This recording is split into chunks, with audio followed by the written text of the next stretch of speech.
Entonces, Enrique, ¿quieres contestar la primera, la de cómo le hacemos? Sí.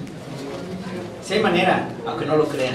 Y sé que siempre es una cosa típica que se piensa, que primero hay que hacer el pastel grandote y luego lo repartimos. Y no poder repartirlo al mismo tiempo. Justamente traemos en el CEIP, donde participaron varios de los que están aquí en este salón, una propuesta de reforma sanitaria incluyente con reforma al sistema de protección social, que precisamente está basada en cómo podemos crecer con mayor equidad. Y ahí hay respuestas, y quizás sea más bien para la tercera parte de la sesión, la tercera segmento, donde podrán venir propuestas muy concretas, muy específicas. La visión de, la tercera, la línea de acción. Visión del futuro para mí es México con prosperidad general, sin pobres. Y lo instrumento otra vez, a ver a todos. ¿Se pueden imaginar a México sin pobres? Hagan un ratito de reflexión. Y van a ver que cuesta trabajo. Y no debería de ser. Bueno, pero mejor no queda así. Gracias. Creo que hay dos intervenciones pendientes en cuanto a la pregunta del poste, de si podemos crecer al 6 o más. Fernando. Yo creo que sí podemos crecer arriba del 6%. Hubo años en que crecimos bastante, quizás 7, 8, 9, y hasta hubo un año mínimo uno de 11% con López Mateos. No cierre, no quiere decir que sea lo ideal. Yo prefiero un 6%, 7%, 6,5% o hasta un 5% sostenido, y no esos ricos que han pegado nuestra historia económica en los últimos años. Sí se puede, si se aplican las medidas necesarias oportunas y si se tiene la decisión, la gana de todos de crecer más. Y creo que México tiene un potencial por su tamaño, por su dimensión, por su posición geográfica, geopolítica, con la frontera con los Estados Unidos, pues puente para todo lo que es América Latina, Atlántico, Pacífico, recursos naturales. Sí creo que podría, manejado con un poco de más fortuna, crecer por cualquier cantidad. Muchas gracias. Y Luis Fonserrada también quería abundar sobre este tema concreto. Sí. Ojalá pudiéramos crecer arriba de 6, 7, 8, 11, sería maravilloso. Pero yo creo que valdría la pena que tratáramos de dejar de pensar en buenos deseos y veamos cómo. Y yo creo que es muy difícil crecer por arriba del 6, probablemente algún año, pero la economía no es la misma de los 50 ni de los 60 y hoy implica muchísimas cosas más. Requiere una tasa de inversión muy alta. Me da mucho gusto que finalmente Enrique haya traído el tema de la inversión, porque es el tema. Yo creo que si estamos discutiendo crecimiento, a lo mejor deberíamos cambiarle y llamarle inversión. Yo creo que la etiqueta que tendríamos que tener no es crecimiento, sino inversión. ¿Crecimiento con inversión? Inversión para el crecimiento. Este es el comentario. Sin inversión no vamos a... Ya ahondaremos en otros temas. Gracias, Luis. Juan Carlos. Quisiera agregar a lo que decía Juan Fernando sobre la igualdad. En la CEPAL hace un par de años sacamos un libro que se llama La Hora de la Igualdad, que a eso es algo que dice: la única manera de crecer de manera sostenida es con mayor igualdad. Si no, retomando los casos históricos, por lo que tronaron, por ponerle en el lenguaje más juvenil, esas experiencias fue por problemas de distribución del ingreso, distribución de la riqueza, distribución de esperanzas. Entonces, en ese sentido, la igualdad es totalmente necesaria, pero no solo como una parte ética de que hay que bonito el México que nos están hablando ahorita, Enrique. Es que si no es ese México con mucho mayor igualdad, ese 3, 4, 5%, no hay manera que se logre. Aún en una visión muy de mercado, las señales de mercado viajan muy distinto en economías o en sociedades igualitarias que en sociedades no igualitarias. Pensemos nada más el respeto a los derechos de propiedad. Como dirían, pues todos somos iguales, pero no tan iguales. Entonces, dependiendo el acceso a crédito. Alguien que tenga contactos, aunque la idea no sea tan buena, quizá tiene acceso al crédito mucho más rápido y en muchos mejores montos que alguien que sea en otra situación. Entonces, en ese sentido, la igualdad es condición necesaria para poder crecer de manera sostenible. Sumémosle en la coyuntura actual que vive el mundo, en el cual los mercados externos, este motor que nos impulsó a este desarrollo exportador que volveremos seguramente a analizar, ese motor se está apagando. Tenemos la gran ventaja de ser muchos mexicanos y 11 que ya juegan fútbol, por cierto. pero bueno, tenemos esa gran ventaja y tenemos que poder explotarla como potencial de mercado, y solo puede ser con mayor igualdad. Y cierro nada más con el tema de la inversión. Crecimiento se nos olvida que quiere decir transformación estructural, transformación productiva. Crecer es como los niños, no nada más crecen de altura, cambia su cuerpo, cambia su manera de pensar, su manera de desarrollarse. Entonces México en esas épocas no solo es que creció el PIB al 3%, cambió de ser una sociedad rural a ser una sociedad urbana, de una manufactura de un tipo, el norte creció, etc. Todas esas políticas nacionales implican cambio estructural. Entonces, ¿en qué se va a invertir? Y para tomar un caso de los periódicos, y si fuéramos meramente a invertir en construcción, acabamos en un boom, lo que pasó en España y en el resto del mundo. ¿Qué tipo de inversión queremos? ¿Comerciales, no comerciales, etcétera? Y entramos en problemas más de finura, en los cuales hacia dónde queremos crecer, hacia dónde queremos desarrollarnos. Esta transformación estructural, ¿cómo la queremos conducir? Y en ese sentido retomo lo que decía Luis, no es el Estado solo, tiene que ser el Estado con los capitanes de la industria, pero también con la sociedad civil, con los trabajadores. No se puede nada más pensar que uno está en un escritorio y decir, vamos a crecer al 6, al 8, al 7, lo que sea. Pues en ese sentido es una visión más completa, y es lo que trae Enrique, estoy seguro, a la idea de inversión central para el cambio estructural. La inversión moderniza, actualiza, hace que compitas y te cambia la vida de las personas y de las naciones. Muchas gracias. Se nos ha acabado el tiempo de la primera. ¿Insistes, Emilio, para algo? Adelante, por favor. Adelante. No, yo diría que antes de entrar a analizar el tema con mayor profundidad, algo para mí esencial es que tengamos conciencia que es importante y nos preocupemos del tema. ¿Importante qué, perdón? Que nos preocupemos del tema y que sigamos el tema. Efectivamente anecdótico, pero es muy buena la anécdota. La Presidencia de la República declaró hace relativamente poco que la razón de la pelea contra el narcotráfico era que los mexicanos, los ricos, sí, y ya la cocaína es un bien superior, entonces ya tenemos lana para comprarla, entonces por lo tanto la gente la usa y por lo tanto es necesario combatir el narcotráfico. Textualmente digo lo siguiente: el país pasó de un ingreso per cápita de $3,000 al año 95 a uno de $10,000 al año 2008. Eso da un 9.7 en tasa de crecimiento en nuestro país. Declarado por la Presidencia de la República, 24 horas, internet en todas partes. Nadie dijo nada.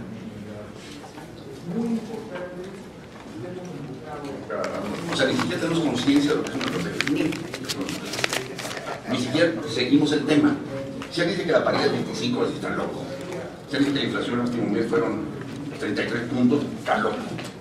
Pero si alguien dice que la tasa de crecimiento fue al 10%, superior a la de China, en los últimos 13 años, nadie dice nada. Era toda la década. Sí, a 2008. De 3.000 a 10.000, la tasa real fue 2.3. Bueno, creo que tenemos que dar por concluida esta primera sesión. Debo decirles que tengo aquí algunas preguntas ya en el póster que nos pueden dar pauta para el inicio de la segunda sesión. Por ejemplo, ¿qué debemos utilizar? ¿La cifra del PIB o la del índice de desarrollo humano? 2. ¿Cuáles reformas estructurales son indispensables? 3. ¿Podrían mencionar algunas palancas del crecimiento económico sostenido y sustentable? 4. Hace falta estrategias concretas para crecer con equidad. Es necesario abordarlas.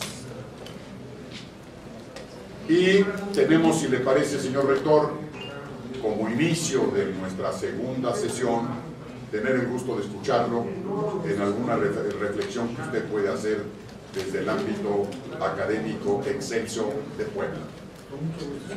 Muchas gracias. Me toca la terrible labor de interrumpir esto que estamos, como dijera mi colega, embobados escuchándonos. Pero muchas gracias, y muchas gracias a todos los que están contribuyendo con sus post-its y sus tweets. Están aquí a la mano para que cualquiera de ustedes los consulte, o incluso los expertos de la mesa se den un momento para observarlos. Vamos a tener solo 10 minutos de receso, pero en este tiempo también pueden seguir pegando, y en este momento, como no está sesionando la mesa, pueden pegarlo directamente. Ha estado dedicada a dar un panorama general, a vuelo de pájaro, sobre la problemática que nos congrega. En este segundo bloque, el propósito, el objetivo central es hablar un poco de la visión de futuro. Y en la tercera, como ustedes recordarán, vamos a tratar de identificar con cierta concreción las líneas de acción que pueden facilitar el logro de los objetivos que habremos de establecer en esta segunda ronda de trabajo. Tenemos el gusto de que nos acompañe el señor rector de la Universidad Autónoma de Puebla, razón por la cual le vamos a dar, a pesar de que es invitado, es un invitado muy especial, nos va a invitar a comer a todos después, de tal manera que le cedo la palabra con las mismas limitaciones que tenemos todos los que estamos en esta mesa, que es de 3 minutos. Señor rector. Don Jesús, seré breve. Sin duda estoy del lado de los invitados y por tanto estoy del lado de los inexpertos. Los expertos ya intervinieron y a mí me parece que el tema que nos preocuparía como ciudadanos a todos, relacionado con el tema del crecimiento, es estas dos grandes incógnitas que seguramente podrán responder a las expectativas que cualquiera de nosotros tenemos con el futuro del país en materia de desarrollo económico. Por un lado, el cómo crecer, y eso se lo dejamos fundamentalmente a los que le saben el tema, y aquí se han dicho cosas muy importantes e interesantes. Y por otro lado, el asunto de crecer ¿para qué? Para que le vaya bien a quién. Esto que parece simple, ya el doctor Cárdenas lo ha puesto sobre la mesa con mucho énfasis. Me gusta mucho el centrar un debate de esta naturaleza en el propósito de poder crecer, pero crecer con equidad. Y desde mi punto de vista, crecer con equidad significa poner en el centro de cualquier propósito de crecimiento a la persona humana. Esto que parece simple y sencillo, finalmente es el gran reto de los modelos económicos, no solamente de este país, sino de cualquier lugar del mundo. La gran preocupación de todos los seres humanos en este planeta es su ocupación, el poder tener una oportunidad. Ya no solamente es el tema del empleo, el tema de poder ocuparse, de tener la oportunidad de desarrollarse como ser humano. Más de la mitad de los seres humanos que habitan este planeta hoy no tienen una oportunidad. Este país no es la excepción. Y cualquier apuesta de crecimiento necesariamente tiene que partir de poder crecer, de que pueda haber una gran inversión, de que pueda haber un gran desarrollo económico, pero que no termine este desarrollo económico beneficiando a unos cuantos, solamente a unos poquitos. No puede haber crecimiento para un país como el nuestro si ese crecimiento no se refleja, por ejemplo, en materia de educación, en que no solamente 30 de cada 100 jóvenes puedan ingresar a la universidad. No puede haber un crecimiento si no resolvemos el problema de que los jóvenes de esta nación puedan estudiar, puedan tener acceso a la educación con calidad. Y por tanto, tampoco desde mi punto de vista puede haber una apuesta de crecimiento sostenible, equitativo, justo para México, si no hay una apuesta por la educación y la ciencia y la tecnología. Y yo termino entonces, aprovechando estos 3 minutos, para plantear en esta mesa, en donde ya se va un poco de manera más detallada identificando cuáles pueden ser las pistas o las rutas para el crecimiento, yo pondría a los expertos en su reflexión cuál sería el papel de la educación, de la ciencia, del desarrollo tecnológico, de la innovación, para poder construir esa expectativa de crecimiento de las que ustedes están hablando. Termino diciendo algo muy simple.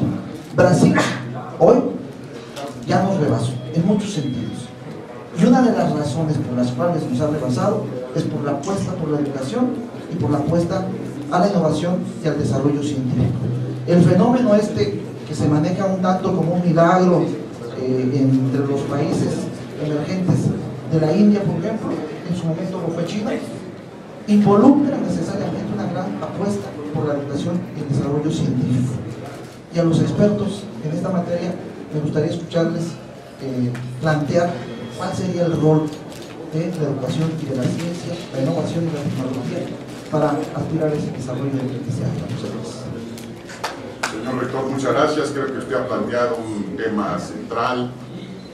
Creo que todos los que estamos sentados en esta mesa coincidimos en la importancia fundamental que la educación y el apoyo a la ciencia y tecnología tienen para el futuro desarrollo del país. Hay una mesa, creo que es la 4, que tiene como objetivo fundamental el estudio de este tema. Es decir, cómo le hacemos en materia educativa, qué tipo de apoyos a la ciencia y tecnología, por qué nos hemos rezagado en competitividad, porque no aplicamos, como dice el señor doctor Agüero, no aplicamos lo que han aplicado otros países, que es la prioridad a estos temas. Le agradecemos mucho, señor rector, y es usted un invitado de lujo con participación oral, cosa que espero que reconozca usted el privilegio que eso significa. Algún día se lo pagaré, señor. Por ahora que Dios se lo pague. Sí, pero mejor que me lo pague usted porque... Bueno, perdón por la... Perdón por el tono de humor, que también siempre es importante en este tipo de reuniones, ¿no? Claro, no hay que abusar. Pero en fin, creo que podemos volver a retomar nuestro tema central, que es la visión del futuro, de cómo vemos esta problemática del desarrollo sustentable, con equidad, etc. Yo quisiera simplemente, para lanzar a la mesa, en coincidencia total con Luis Fonserrada, resaltar la importancia de la inversión. Y dentro de la importancia de la inversión, yo quisiera subrayar la evolución dramática que ha tenido en los últimos años la inversión pública, que se ha caído de una manera verdaderamente dramática.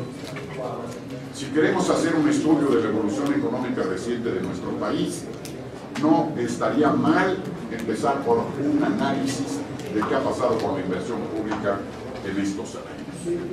Se nos ha caído. Y si no me falla la memoria, Luis me va a corregir, si quitamos la inversión de Pemex, la inversión pública es ligeramente superior al 2% del Producto Interno Bruto. Sí, ¿verdad? Lo cual es verdaderamente dramático. Y a veces nos preocupa mucho encontrar las razones básicas de nuestra evolución reciente, y mucho de ello está en el análisis de qué ha pasado con la inversión pública. Yo dejaría ahí el tema, subrayando por otro lado, que ha estado comentado en la primera parte, que según lo que yo recuerdo, no hay un gobierno, no hay un Estado que haya tenido éxito económicamente hablando, que no haya tenido un gobierno, un Estado activo, prudente y promotor. No hay en la historia económica del mundo un gobierno que pueda decir que ha tenido éxito en donde no haya estado presente, repito, un gobierno activo, un gobierno prudente y un gobierno promotor. Ahí dejo estas palabras y me han pedido la palabra ninguno, pero sí se la voy a dar al señor senador. Sí, señor anfitrión, siguiendo con sus comentarios de que lo dramático de la inversión pública que ha disminuido a niveles verdaderamente desastrosos para las necesidades que tiene nuestro país. Pero yo quisiera mencionar también que se ha dejado esa inversión pública en aras de que la inversión privada llegara a su cuerpo, sin embargo, no ha tenido esa elasticidad que quisiéramos. Por ello, yo creo que mucho del tema que tenemos que revisar es qué es lo que pasó con la inversión privada y por qué no podemos lograr que los niveles de inversión privada sean suficientes a las necesidades de nuestro país. Por un lado, el sector privado ha dejado mucho que desear también en términos económicos, porque mucha de la responsabilidad del crecimiento económico corresponde al sector privado. Desde luego, yo estoy de acuerdo con usted de que el Estado debe ser promotor, activo, propositivo, regulador, pero el sector privado debe ser el activo más importante que debe tener nuestra economía para generar los empleos y la inversión tan necesaria, pero sobre todo algo Y hablando de cambios necesarios en este país, uno de los cambios que debemos promover es el ahorro. Sin ahorro no hay inversión y sin inversión no hay crecimiento. Tenemos que partir del ahorro. Y es un cambio en la mentalidad para que tengamos en la sociedad una nueva modalidad de que no pensar solamente en el corto plazo. El pensar en el cortoplacismo siempre nos ha agobiado y nos ha hecho que descuidemos el largo plazo y que no tengamos una estrategia de desarrollo. Tenemos que modificar ese esquema, ese paradigma de pensar siempre en lo inmediato, porque así piensa el Estado, así piensa la inversión privada, que es especulativo, que quiere ganar en el corto plazo. Y eso es lo que tenemos que romper. Tenemos que pensar en una estrategia de desarrollo que sea, desde luego, con crecimiento, con equidad, como lo ha planteado reiteradamente nuestro candidato a la presidencia de la República, él plantea como una estrategia de crecimiento, con equidad, desde luego, porque no podemos pensar en crecer, como bien lo decía el señor rector, y luego mantener un nivel de administración de ingresos que tenemos ahora, que ha sido vergonzoso para nuestra economía y para nuestra sociedad. Muchísimas gracias, senador. Ahora sí hay varias manos levantadas. Le doy la palabra aquí a mi derecha. No tiene ninguna connotación. A Luis Fonserrada. No sé que estoy a la izquierda de ti. Cierto.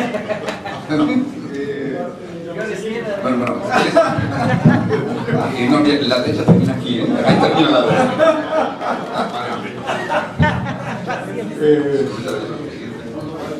Bueno, uno, me da gusto que, y solo como anécdota, en una reunión de brujos, había unos que comprobaron que su pócima, pues a veces funcionaba y otras veces no.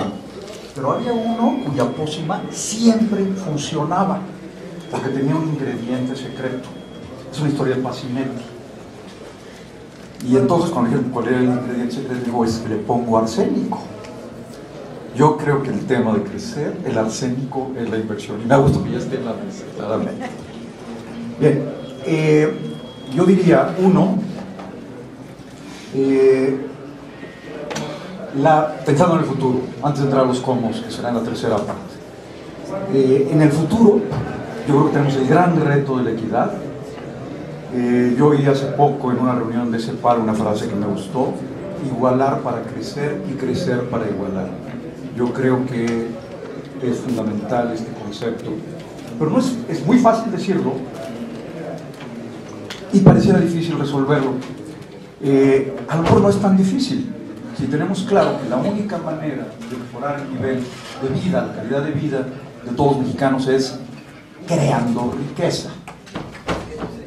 Y creando riqueza de tal manera que además la distribuyamos bien. Y yo creo que el Estado tiene un papel fundamental ahí. Y tiene que ver con la eliminación de todas las prácticas regresivas que existen hoy. Hoy la OECD tiene un Gini. Todos los países, el promedio de la OECD, más o menos, tiene un Gini antes de impuestos y transferencias de 0.5, 0.52. Y después de impuestos y transferencias baja 3 décimas, a 3.32 en nuestro país, que también tenemos un Gini inicial de 0.51, 0.52, bajamos tímidamente a 0.48 y a veces subimos a 0.53, es absolutamente absurdo. No es difícil de ver. Cuando tenemos programas en el presupuesto absolutamente regresivo, el subsidio a la gasolina beneficia sobre todo al 30% más rico. El IVA no generalizado beneficia sobre todo, quiere decir que a los ingresos menores no, al 30% más rico, y hay 100 programas de estos, ¿no? La tenencia. Desaparece la tenencia, que era una de las pocas cosas decentes que hay, etcétera, etcétera, etcétera. Entonces, ese es un papel fundamental del Estado, ver que no haya regresividad, que haya progresividad en este proceso, y también en el gasto, porque hay programas de gasto que hacen exactamente lo mismo, ¿no? Esa es una gran labor. Pero la otra es apoyar la creación de riqueza. Yo creo que ese tema lo podemos tocar después. Aquí hay una pregunta que dice que qué tan buenas son la nueva ley de asociaciones público-privadas. Yo creo que es muy importante.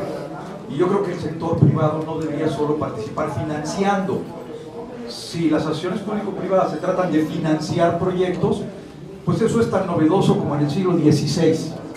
Yo creo que el sector privado debe tomar riesgos en los proyectos y participar como socio con el Estado. Muchas gracias, Luis. Enrique, por favor. Bueno, ya que estamos entrando al futuro y demás,